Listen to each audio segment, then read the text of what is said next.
I've been retired for 3 years now, and I still wake up at 5:15 every morning. Old habit. 34 years as a licensed electrician will do that to you. Your body just learns that sleep is something you borrow, not something you own. On the morning I found the folder, I had already made coffee, already let the dog out into the backyard, already stood on the porch long enough to watch the sun come up over the tree line behind my property in Maryville, Tennessee.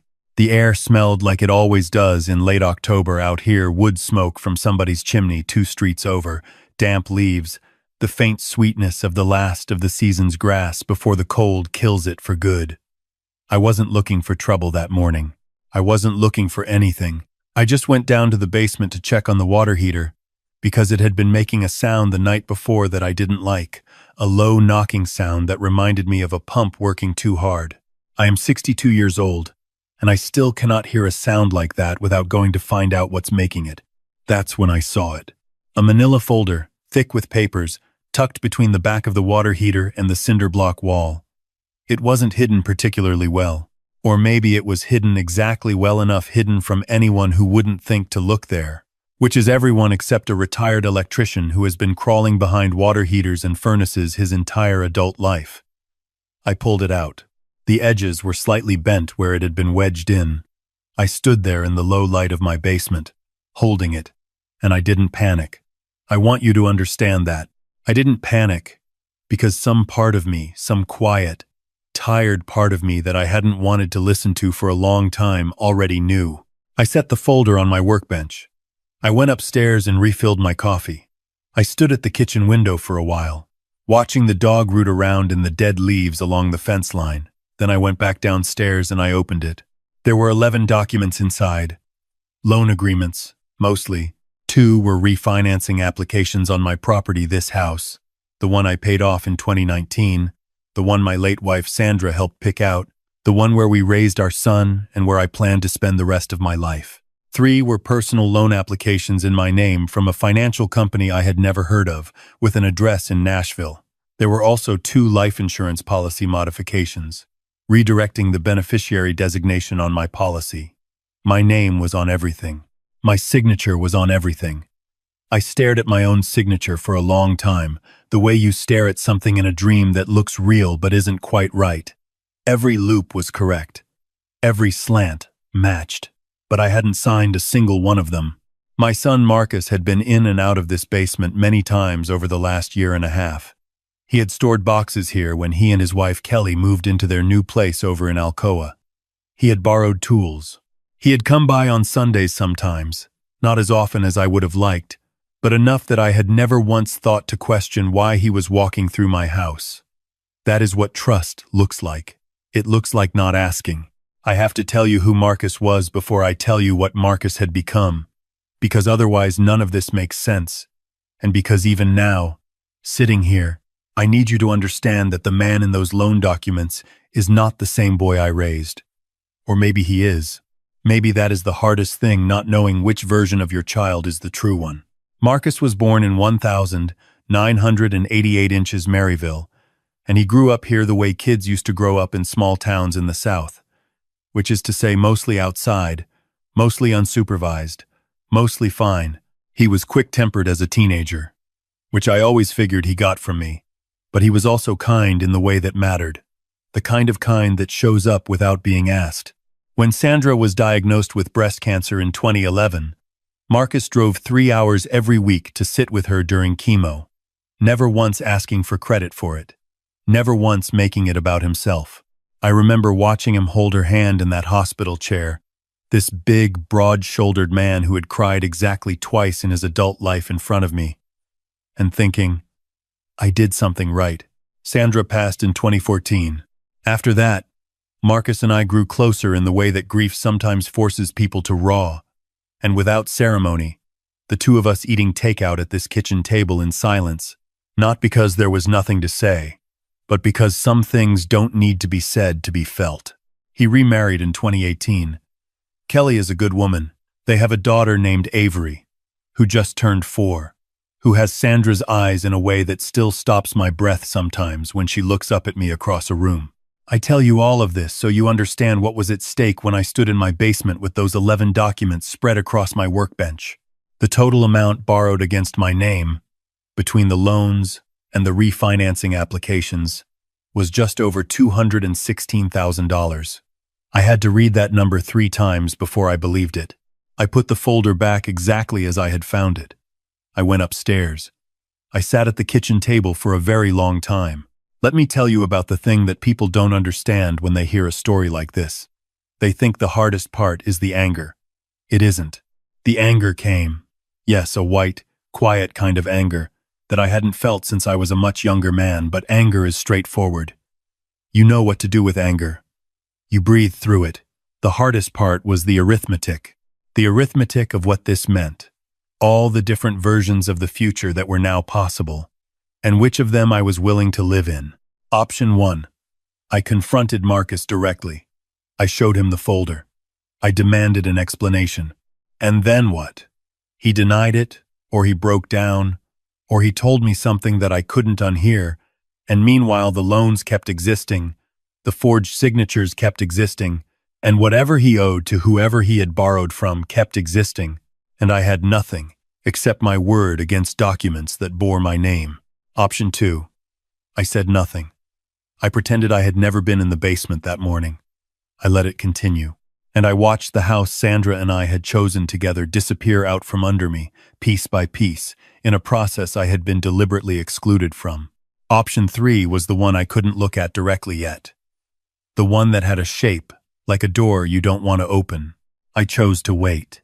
That is the part that the people who hear stories like this never understand.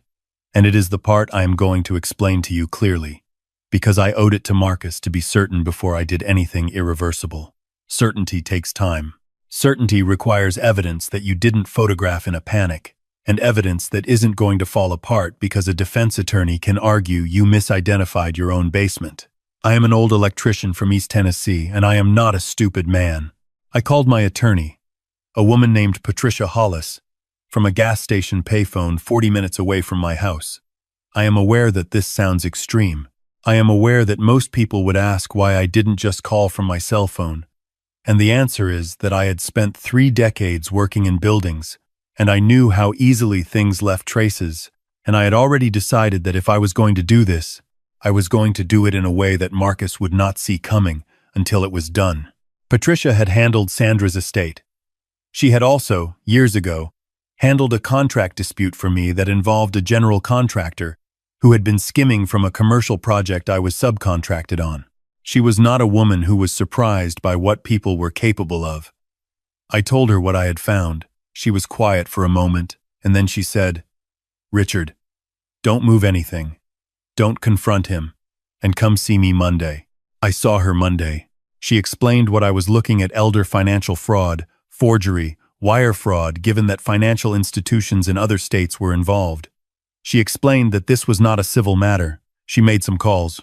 By Wednesday of that week, I had spoken to a special agent with the Tennessee Bureau of Investigation who handled financial crimes. I gave her the information about the folder. She told me to do nothing, say nothing, and let them build the case. She said these things take time, and that I would need to be patient. I said I had been patient my whole life. She didn't smile, but I think she wanted to. Here is the part that cost me.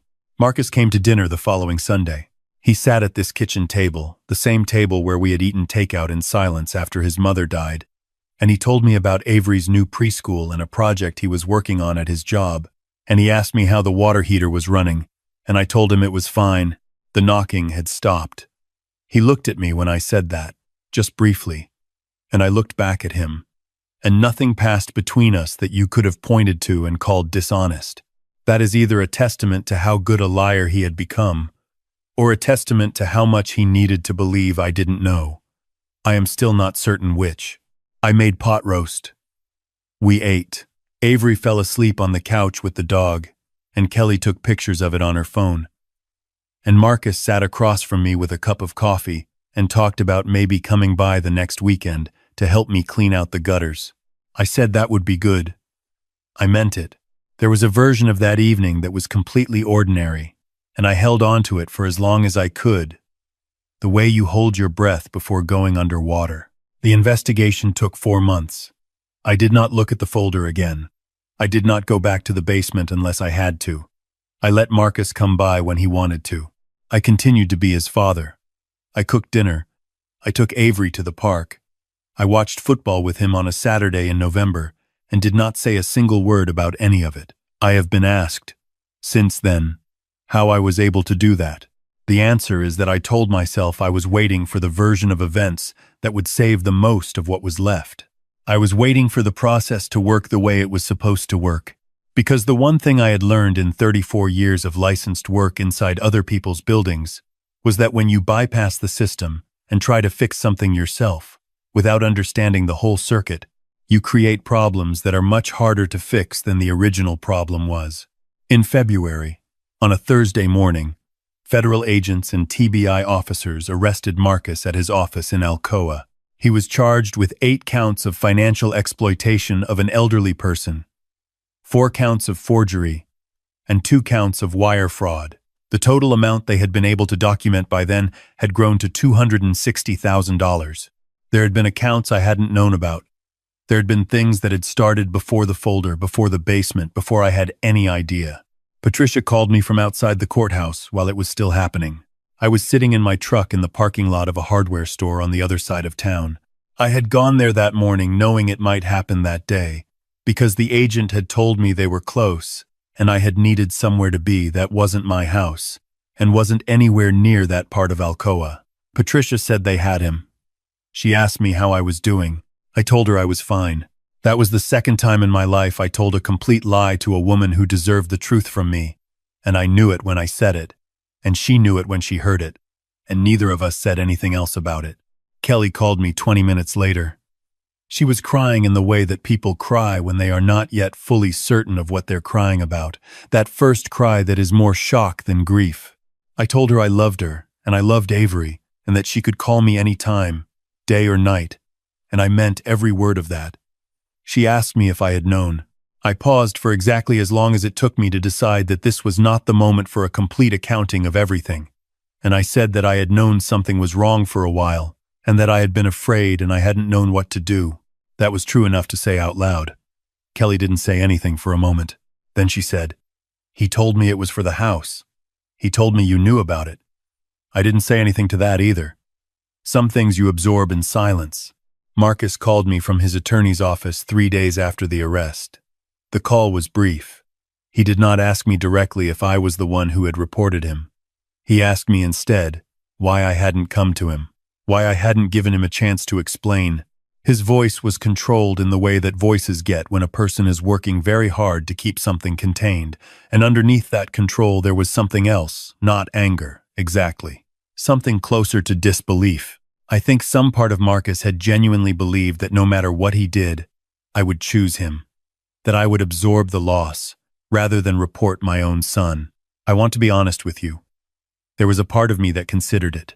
There was a long night in December, a few weeks after I had already set everything in motion, when I lay in the dark and thought about what Sandra would have done, and I was not entirely certain of the answer, and that uncertainty was one of the worst feelings I have ever had. But I kept coming back to this. The loans would have continued. The refinancing applications would have gone through eventually. The life insurance beneficiary change would have taken effect when it was supposed to take effect.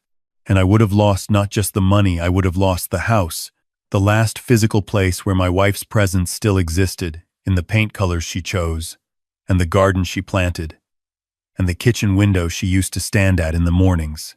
And Marcus would have gone on believing that love was something you could take without asking, and that someone who loved you would always absorb the cost of what you did to them. I could not teach him that lesson.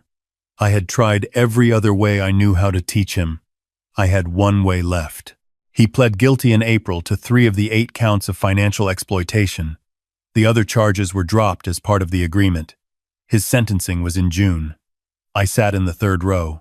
He stood at the front of that courtroom in a dark suit with his attorney beside him, and he read a statement that I know he wrote himself, because the language was his, a particular way of phrasing things that he had since he was a teenager, a kind of blunt directness that I had always been proud of.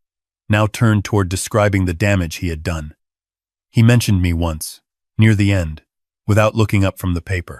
He said he had betrayed the person who had trusted him most, and that he did not expect forgiveness, and that he would spend the rest of his life trying to be worthy of it anyway. The judge sentenced him to 4 years, with the possibility of parole after 28 months. I drove home from the courthouse on back roads, the way I used to when Marcus was small and restless and car rides were the only thing that would settle him down. Sandra used to call them our thinking drives. I drove for about an hour and a half before I went home.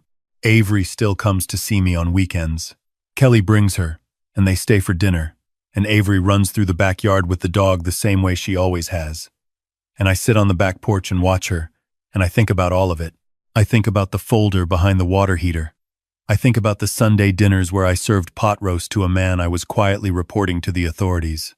I think about Kelly's voice on the phone, the way it cracked on the word house, the way she said it like she was only then understanding what had been at stake.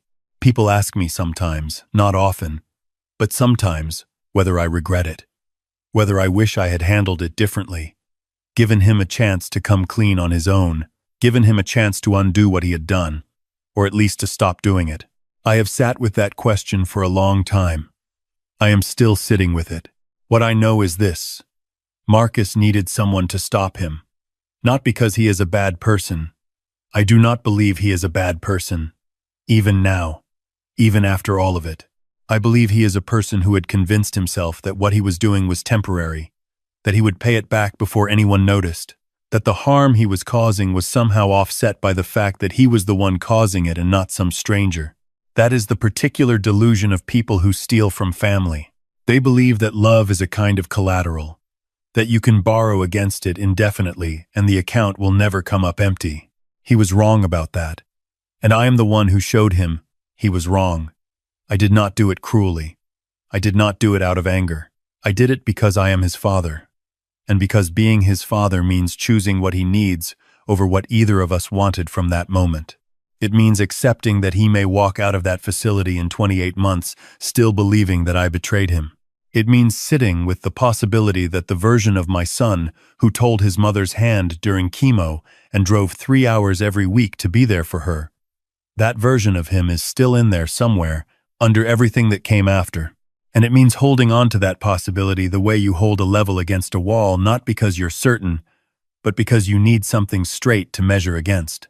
There is a thing they teach you when you're learning to wire a building. Something one of my instructors said to me when I was 23 years old, and I have never forgotten it. He said, "The most dangerous current is the one that's been running too long without a ground. It doesn't announce itself. It just builds and builds until it finds the nearest conductor, and then it takes everything with it." I was the nearest conductor. I chose to be. I would do it again. Avery asked me last Sunday where her dad was. Not for the first time, but in a different way this time, more specific, more waiting for a real answer. She is 4 years old, and she has her grandmother's eyes, and she deserved an honest answer delivered in a way she could carry without it breaking her. I told her that her dad had made some mistakes, and that he was somewhere safe, working on fixing them, and that he loved her more than anything in the world. She thought about that for a moment, the way 4-year-olds think completely, without self-consciousness, and then she said, "Okay," and went back to what she was doing. Children understand more than we give them credit for. So do fathers. We just sometimes take longer to act on what we know. I still wake up at 5:15. I still make the coffee and let the dog out and stand on the porch long enough to watch the sun come up. And I still go down to the basement sometimes, not because I need to, but because I am an old electrician and old habits run deep. The space behind the water heater is empty now. Clean cinder block, a little dust, nothing else. I check it every now and then, the way you check a wound that's healed, not because you expect to find something, but because you need to confirm, again, that it's gone, that the thing you found there was real, and that what you did about it was real, and that the cost of it, which was very high, and which I will be paying for the rest of my life, was worth what it bought. I believe it was. I have to believe it was. Not because certainty is available to me, but because the only alternative is to believe that I could have watched it continue, Watched him take everything that Sandra and I spent our lives building. Watched him teach himself that people who love you are resources to be managed. Watched his daughter grow up, learning that lesson alongside him. And I could not do that. I am 62 years old and I have made a lot of mistakes in this life. But I have never been a man who could watch something wrong continuing and convince himself it wasn't his business. He is my son. It will always be my business. The hardest love is the kind that looks like its opposite from the outside. The kind that shows up without softness, without the language of forgiveness, armed only with the truth and a willingness to let it land wherever it has to land. I am not asking you to agree with what I did. I am only asking you to understand why a father who loves his son the way I love mine could look at 11 forged documents and $260,000 and a granddaughter with her grandmother's eyes and come to the conclusion that silence was the one thing I could not afford to give him. Choose the hard thing. Not because it's clean. It isn't clean. It isn't simple. And anyone who tells you otherwise hasn't lived long enough to know better. Choose it, because the other choices were always going to cost you more. They were just going to cost you later, in a currency you couldn't see yet. I have been an electrician long enough to know that deferred costs are the most dangerous kind. You don't feel them building. You only feel them when the circuit finally breaks. I found the folder. I did what I had to do. And every morning, at 5:15, when the sun comes up over the tree line and the dog pushes through the back door and the coffee finishes brewing, I stand at the kitchen window that Sandra picked out in the house that is still mine, and I hold on to both things at once, the grief and the certainty, because that is all that's left to hold.